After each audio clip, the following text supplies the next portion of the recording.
अच्छा बताओ, शांति कहाँ है? आप लोगों के घर में शांति है मैया जी? मैया नहीं। शांति कहाँ होती है और कहाँ नहीं होती है? जहां समझदार लोग होते हैं वहां शांति होती है, जहां समझदारी का अभाव होता है वहां शांति नहीं होती। शांति तब होती है। अब इस पांडाल में शांति है या नहीं ये बताओ? है। इस प्रांगण में शांति है। क्यों शांति है? शांति इसलिए है कि यहाँ हम अकेले बोल रहे हैं और आप हजारों की संख्या में सुन रहे हैं। यहाँ बोलने वाला एक है, सुनने वाले बहुत हैं। जब बोलने वाला एक है, सुनने वाले ज्यादा है, तब शांति होती है। अब मैं भी बोलूं और आप सब भी बोलने लग जाएं तो अभी यहाँ शांति हो जाएगी। सास बोलती है और बहू चुप है तो शांति रहेगी, और सास भी बोल रही है और बहू भी बोल रही है तो क्या होगा? अशांति। पति भी बोल रहा है और पत्नी भी बोल रही है, अशांति। इसलिए एक बोले तो दूसरा चुप रहे। इसलिए भगवान ने कान दो दिए हैं, मुंह एक दिया है। कान कितने हैं और मुंह कितने हैं मैया? एक। ईश्वर ने दो कान दिए हैं तो मुंह भी दो दे सकते थे, पर मुंह एक दिया है। मुंह एक इसलिए दिया है कि बोलो कम, कान दो दिए हैं, सुनो ज्यादा। लेकिन आप उल्टा करते हैं, सुनते बिल्कुल नहीं है, बोलते बहुत। मैं सुनूंगी नहीं, पति की नहीं सुनूंगी, सास की नहीं सुनूंगी, सुनूंगी नहीं। बुलवा लो जितना बुलवाना हो। इसलिए ज्यादा सुना करो, कान दो हैं, कम बोला करो, मुंह एक है। जहां बोलने वाले कम हैं, सुनने वाले ज्यादा हैं, वहां शांति है। और जहां बोलने वाले ज्यादा हैं, सुनने वाले बिल्कुल नहीं है, वहां शांति।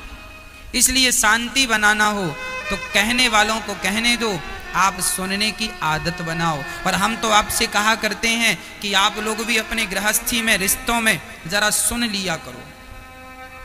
सास गाली दे, बहू सुन ले। बहू गाली दे, सास सुन ले। अब सास नहीं सुनती महाराज, हम बहू का सुने तो फिर लड़ो, फोड़ो एक दूसरे का माथा। यदि तुम्हें लड़ने में शांति है तो लड़ो, लड़ ही तो रहे हैं। शांति लड़ने में नहीं है, शांति जवाब देने में नहीं है, शांति चुप रहने में। यदि अपने जीवन में शांति चाहते हो तो चुप रहा करो। क्या रहा करो मैया? बोलो मैया, वहां देख रही हो?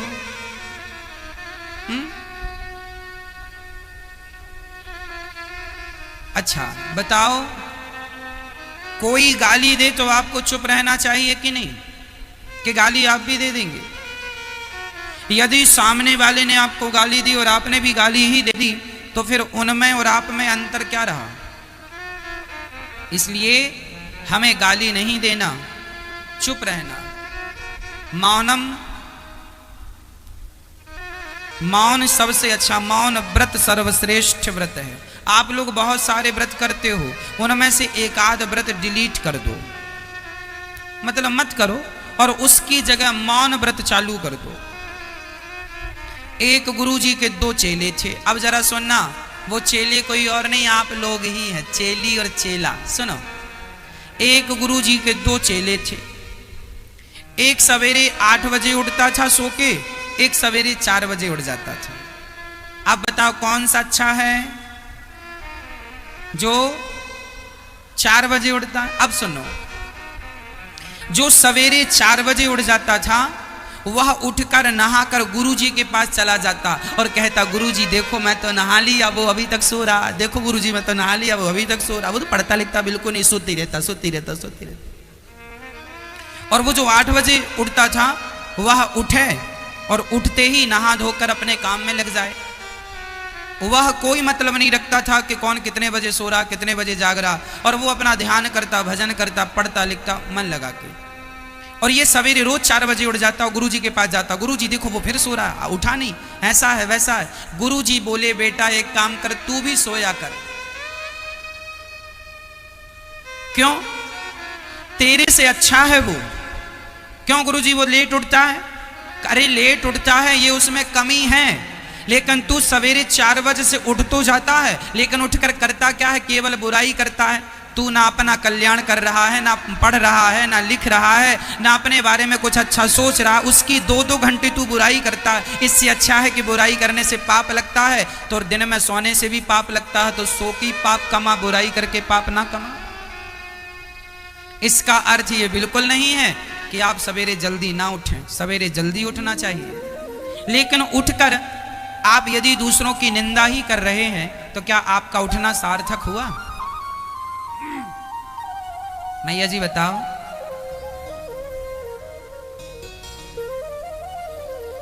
आज आप जल्दी उठ गए और उठ के बुराई कर रहे हैं, इसलिए हम कहा करते हैं मत चक्कर में पड़ा करो बुराई के। आप यदि हमारी बुराई करेंगे तो हमारे जितने पाप हैं वह आपके भीतर आ जाएंगे, और यदि हम आपकी बुराई करेंगे तो आपके सारे पाप हमारे भीतर प्रवेश कर जाएंगे। जो व्यक्ति जिसकी भी बुराई करता है उस व्यक्ति के पाप इसके भीतर आ जाते हैं। इसका एक दृष्टांत मैंने दिया था, सुन लो, आपको आज फिर ताजा कर देता हूं।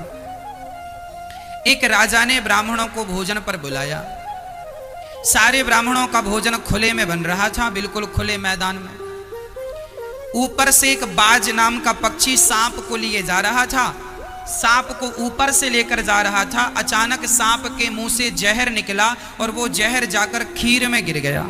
सारी खीर जहरीली, खुले में खीर बन रही थी, खीर जहरीली हो गई और वही खीर ब्राह्मणों को परोसी गई और सारे ब्राह्मण खीर खा के मर गए। लगभग 100 ब्राह्मण मर गए। अब जब 100 ब्राह्मण मरे तो यह, अब मुझे आप बताओ कि उन ब्राह्मणों की हत्या किस पर लगेगी? उन ब्राह्मणों का हत्यारा कौन है? आप बताओ कौन है? राजा। राजा, राजा की क्या गलती है? राजा तो खीर बनवा रहा था, तो वो बाज, वो पक्षी जिम्मेदार है ना? उस पक्षी की भी कोई, वो पक्षी तो अपने रास्ते जा रहा था, तो सांप जिम्मेदार है। सांप की भी क्या गलती? सांप के मुंह में तो जहर ही है। भाई वो उगलेगा क्या? सांप के अंदर अमृत तो है नहीं, अमृत होता तो अमृत उगलता, पर उगलता वो वही जो उसके भीतर है।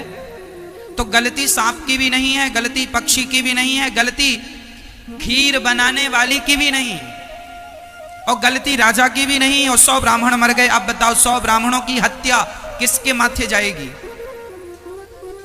यमराज ने तहकीकात की, पूरी सीआईडी बिठाल दी। यमराज ने कहा पता लगाओ कि ये पाप का भागीदार कौन है।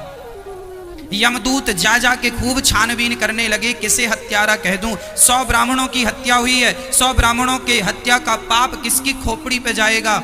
यमदूत सारे लोग खूब तहकीकात की, खूब देखा गया, पर कोई नतीजा नहीं निकला। राजा भी दोषी नहीं, पक्षी भी दोषी नहीं, सांप भी दोषी नहीं, बनाने वाला भी दोषी नहीं, तो फिर ब्राह्मणों की हत्या किस पर जाए? तभी क्या हुआ कि गांव में एक महिला से किसी ने पूछा कि क्यों, वो फलाने राजा का घर कौन सा है? तो उस महिला ने कह दिया, अरे उस राजा के यहां ना जाना, वो राजा तो जहर दे के मार डालता है। यमदूतों ने सुन लिया। यमदूतों ने कहा 100 ब्राह्मणों की हत्या इसके खोपड़ी पे जाएगी, क्योंकि यह राजा की बुराई कर रही है, इसलिए पकड़ो इसे। ले जाकर उसे नरक में डाला और उसे 100 ब्राह्मणों की हत्या का पाप लगाया। क्यों लगाया? क्योंकि वह बिना जाने पहचाने, क्या उसे पता था कि राजा ने जहर मिलाया? नहीं पता था। फिर उसने ये क्यों कहा कि राजा हत्यारा है? मतलब कोई दोषी नहीं है और आप उसे दोषी करार कर रहे हैं, तो उसका दोष तुम्हारी खोपड़ी में आएगा, तुम्हें भोगना पड़ेगा। इसलिए हमारे बड़े बड़े साधु संत कह गए हैं, ना काहू से दोस्ती ना काहू से बैर, कबीरा खड़ा बाजार में सबकी चाहे खैर। जितना समय तुम निंदा चुगली में खर्चा करते हो, उतना समय अपने आप को सफल बनाने में लगाते तो आप बहुत सफल व्यक्ति हो चुके होते। क्यों देखते हो दूसरों की निंदा? क्यों करते हो दूसरों की बुराइयां? क्या मिलेगा तुम्हें? पड़ोसी कैसा है क्या करना, पड़ोसन कैसी है क्या करना, तुम्हें क्या करना है उससे? तुम कैसे हो ये देखो। बुरा जो देखन मैं चला, बुरा ना मिलिया कोई जो दिल खोजा आप ना। हमसे बुरा ना कोई, बुरे तो हम ही थे, पर सारी जिंदगी कहते रहे तुम बुरे हो, तुम बुरे हो, तुम बुरे हो। कोई बुरा नहीं था, बुरे हम ही थे। पर हम ऐसे थे कि हमने अपनी बुराई कभी देखी नहीं, हमने अपने आप को कभी सुधारा नहीं, हमने अपने आप को कभी अपडेट किया नहीं, बस दूसरों को बुरा कहते गए, दूसरों को बुरा कहते गए। बताओ सबसे बुरा कौन है? मैया जी बोलो, मेरी माँ, कौन है सबसे बुरा? जोर से बोलो जरा। आप ही है ना? तो आज के बाद किसी की बुराई नहीं करेंगे आप। यदि करेंगे तो फ्री में आप उसका पाप अपने सिर पे ला देंगे। ये छोटी छोटी बातें हैं पर जीवन में बड़ा बहुत मायने रखती हैं। हमें किसी की बात ही नहीं करना, बात करनी है भगवान की। हमें अपनी बात करनी है, हम कहाँ गलत हैं, हम कहाँ सही हैं, हमसे कहाँ गलतियां हो रही हैं, हम अपना सुधार करें बस। हम अपने घर को स्वर्ग बनाएं, हम अपना जीवन सुधारें। पड़ोसी और पड़ोसन का ठेका लेके तुम ना बैठ जाओ। हमारी माताएं 2-2 घंटे पंचायत करती हैं पड़ोसन से। एक पड़ोसन से पंचायत चल रही है दूसरी पड़ोसन की, और फिर उसके पास जाके इसकी पंचायत चालू होगी जिससे अभी पहले लड़ाई जा रही थी पंचायत। एक महिला दूसरी महिला से बात करती है, तीसरी महिला की, और फिर ये यहां से निकल के उस महिला के पास जाके इसी की बुराई करती है। हाँ या ना? ऐसा होता? और हमारी माताएं इतनी भोली हैं, इतनी भोली हैं, 4-4 घंटे बुराई करने के बाद कहती हैं हमें क्या करना, हमें क्या करना। जब करना ही नहीं था तो 4 घंटे काहे बिगाड़े?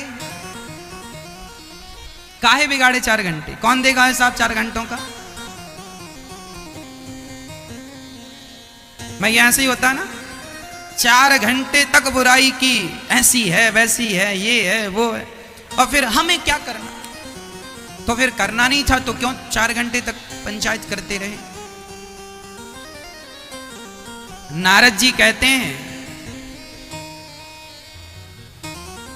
शांति नहीं है, सारी जगह गया तरुणी प्रभुता गे है। शाल को बुद्धिदायक कन्या विक्रियणे लोभात् दंपतीनां चकलकनम। तरुणी प्रभुता गेहे, आजकल घर में नई नई बहुओं की चल रही है, सासू मां की कोई पूछ नहीं।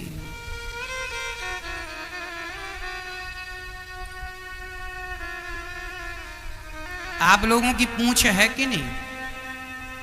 नहीं, नहीं। सारा झगड़ा पूछ का ही होता है घर परिवार में। हमें पूछा नहीं, हमें पूछा नहीं, हमें पूछा नहीं। इसलिए हनुमान जी लंका गए तो अपनी पूंछ में आग ही लगवा के आ गए। ना रहेगा बांस, ना बजेगी बांसुरी। आप लोगों के भीतर भी जो ये अहंकार की पूंछ है ना, हमें नहीं। सास कहती है बहू ने तो हमें पूछा नहीं, बहू कहती है सास ने तो हमें फटी साड़ी को पूछा नहीं। पड़ोसी के घर गए, उसने तो चाय तक को नहीं पूछा। झगड़ा किस बात का है? पूंछ का। इसलिए हनुमान जी पूंछ में आग लगवा देते हैं। आप लोग भी जितने जल्दी हो सके आपके ये अहंकार की पूंछ में आग लगवा दो, नहीं तो ये पूंछ आपको ना जीने देगी, ना सोने देगी, ना खाने। ये अहंकार ही तो आपको परेशान करता है। इसलिए पूंछ नष्ट कर दो, अहंकार मिटा दो। कोई पूछे तो भी खुश रहो, और कोई ना पूछे तो भी खुश रहो। हर हाल में हमें क्या रहना है? खुश रहना। खुश रहा करो। मैया, ओ मैया जी बोलो घी, घी बोलो मैया, घी। ओ मैया बोलो घी। अरे डालडा घी ना बोलो, देसी घी बोलो। घी ऐसे बोलो, घी अच्छे से बोलो। घी बोलने से ना आपकी स्माइल बनती है। जरा मुस्कुराते रहा करो, खुश रहा करो। जीवन में सदा हैप्पी रहना चाहिए। प्रसन्न रहना चाहिए। ईश्वर ने प्रसन्न रहने का अवसर दिया है, मुस्कुरा लो।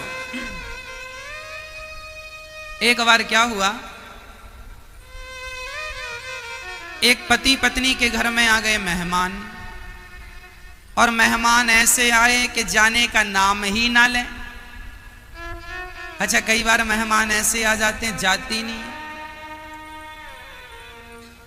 पति पत्नी बड़े परेशान हो गए, मेहमान आए हैं, अब पत्नी वो खाए भी बहुत। अब पत्नी बना बना के पति से बोली, क्यों जी ये मेहमान कब जा रहे? तो पूछा उसके पति ने, क्यों? अच्छा, कब जा रहे हैं आप? अभी हम रुकेंगे। मेहमान बोले रुकेंगे। पत्नी बोली, हे भगवान, ये जब तक रुकेगा तब तक हम रुक पाएंगे कि नहीं? नहीं, हम ना निकल जाएं। अब कैसे भगाएं मेहमान को? तो पत्नी बोली, अब कैसे भगाएं, हमसे तो देखो बनाया नहीं जाएगा इसके लिए। पति ने कहा, अच्छा एक काम करो, उसको भगाने का एक उपाय है। क्या? बोले, एक काम करो, हम तुम लड़ जाते हैं।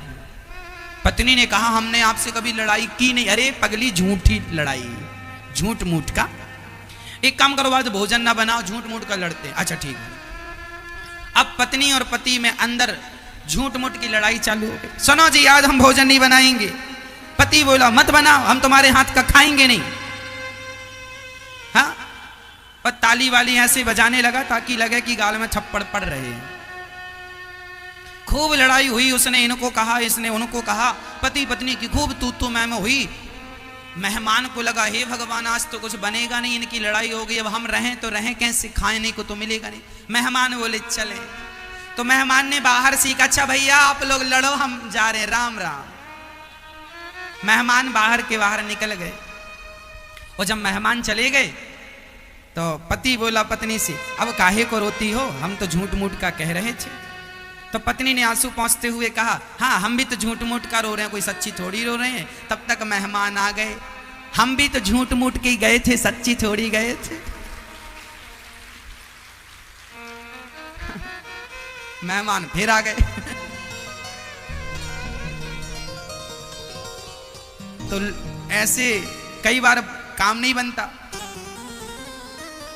जीवन में प्रसन्न रहा करो, लड़ो झगड़ो कुछ भी हो, पर जीवन में प्रसन्नता हो। ये जिंदगी आइसक्रीम की तरह होती है मैया। आइसक्रीम आपके हाथ में है, या तो टेस्ट कर लो, नहीं तो वेस्ट तो होनी ही है। या तो टेस्ट कर लो, वरना वेस्ट तो होनी ही है। उसी तरह ये जिंदगानी है, चाहे तो जिंदगानी का हंसकर मुस्कुराकर टेस्ट ले लो, नहीं तो वेस्ट तो होनी ही है ये जिंदगानी। मरना तो है ही, मरने के पहले मुस्कुरा लो, हंस लो, खूब खुशियों के गीत गा लो, झूम लो, नाच लो, खुशियां दे दो, खुशियां ले लो, खूब हंसा करो, मुस्कुराया करो। लड़ने झगड़ने के लिए तो सारी बंदर भी लड़ते हैं, झगड़ते हैं, कुत्ता भी लड़ते हैं। लड़ने झगड़ने के लिए तो वह योनियां हैं। बंदर हंसता है क्या?